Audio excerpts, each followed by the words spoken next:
Sampai dinukil Syekh bin Baz rahimahullah, seorang mufti Saudi yang sudah meninggal, asalnya dari Yaman tapi warga negara Saudi yang buta matanya. Beliau rahimahullah, kalau lagi terima telepon, dinukil oleh dari murid-muridnya, kalau lagi terima telepon, kalau beliau lagi dengarkan pembicaraan orang yang sedang mengeluh, beliau sambil berzikir. Alhamdulillah, alhamdulillah, alhamdulillah, subhanallah, alhamdulillah, la ilaha illallah, Allahu akbar, astagfirullah. Lagi berzikir, gitu kan? Kalau sudah saja beliau jawab. Jadi tidak ada waktu jeda kosong. Selalu berzikir kepada Allah Subhanahu wa taala. Jeda lampu merah teman-teman sekalian, berzikir kepada Allah. Alhamdulillah, alhamdulillah. Syukuri terlalu nikmat Allah. Karena ini passwordnya, ini kata kunci untuk bertambah nikmat. Dengan kalimat itu. Cuma sayangnya kita mau bersyukur, ya. Kalau kita anggap itu nikmat. Saya menemukan penelitian saya pribadi di teman-teman di lapangan kita ini. Kenapa banyak umat Islam yang jarang bersyukur? Karena mereka mau bersyukur kalau yang sudah dianggap oleh dia nikmat. Kalau dia belum anggap nikmat, dia tidak bersyukur. Misal, targetnya mobil, Allah masih kasih motor. Dia tidak syukur itu motor. Kamu nih apa datang? Naik motor. Mana motor kamu? Itu tuh yang sudah butut, sudah 5 tahun. Padahal motor ini sudah banyak ngantar dia kemana-mana. Coba alhamdulillah ini motor saya Masya Allah berjasa. Insya Allah sebulan kemudian Allah ganti. Syukuri dulu yang ada. Gitu kan? Orang banyak mengeluh, tidak mau bersyukur. Karena dia belum anggap nikmat. Dia targetnya rumah besar, Allah masih kasih rumah kecil. Tidak disyukuri. Ini rumah saya, tapi sering gini, tapi masih kecil, tapi masih begini. Ada orang subhanallah dari pertama ketemu sampai pisah semuanya keluhan. Istri saya begini, suami saya begini, pembantu saya begini, kerjaan saya begini, semua keluhan. Tidak pernah lisannya mengatakan alhamdulillah. Bagaimana Allah mau tambah nih? Nggak mungkin. Baik, tingkatan manusia. Kalau kita diberikan cobaan, lihat orang yang lebih berat teman-teman saya. Kalau kita flu, ada orang flu dan demam. Jangan lihat orang yang sehat, karena kita tidak bersyukur, gitu kan? Atau kita tidak bisa sabar. Kalau kita flu dan demam, ada orang flu demam rematik. Kita flu demam rematik, ada orang stroke.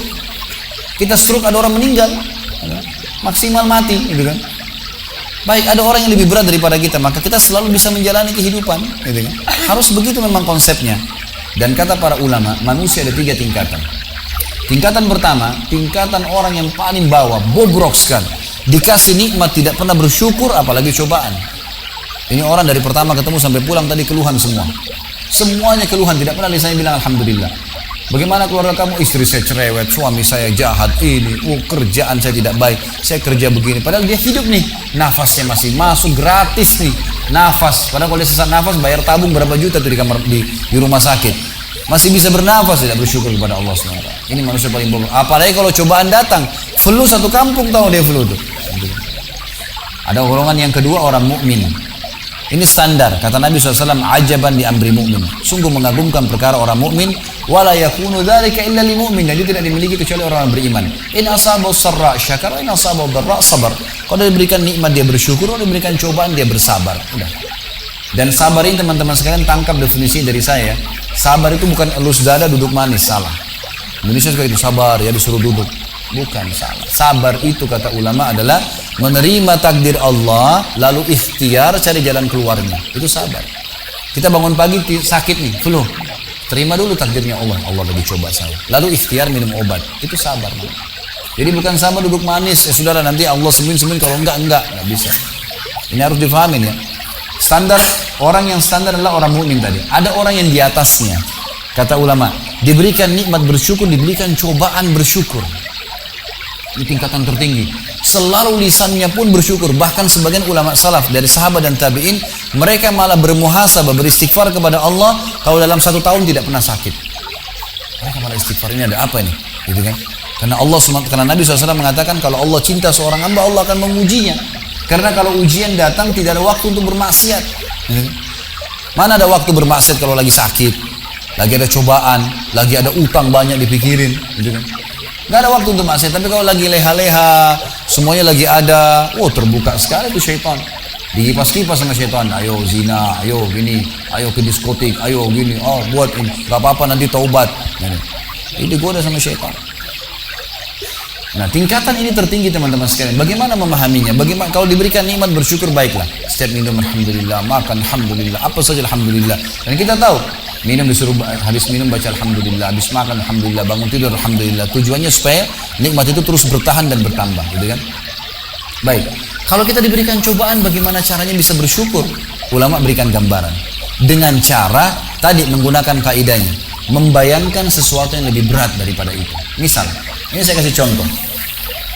Kalau ada seseorang pulang ke rumahnya, kemudian ditemukan rumahnya kebakaran. Apa yang harus dilakukan? Di dalam Islam teman-teman sekalian, kalau sesuatu sedang terjadi, kita dianjurkan untuk tidak bertanya kenapa terjadi. Sudah selesai, kata Nabi SAW, kalau terjadi sesuatu pada kalian, ucapkan qaddarallahu ma syaa fa'al. Allah sudah takdirkan, Allah berbuat yang dia mau. Udah selesai, gitu kan? Kalau kita pulang ke rumah, ternyata rumah kita kebakaran, yang kita harus lakukan dalam Islam, kata para ulama, tidak bertanya kenapa kebakaran, tapi solusinya, apa jalan keluarnya. Baik, panggil tetangga, ambil air, telepon pemadam kebakaran, ikhtiar, itu tugas kita. Kalau lagi datang musibah, kita ikhtiar, gitu kan? Sambil menikmatin prosesnya. Ternyata rumahnya juga hangus, nggak ditemukan sedikit pun.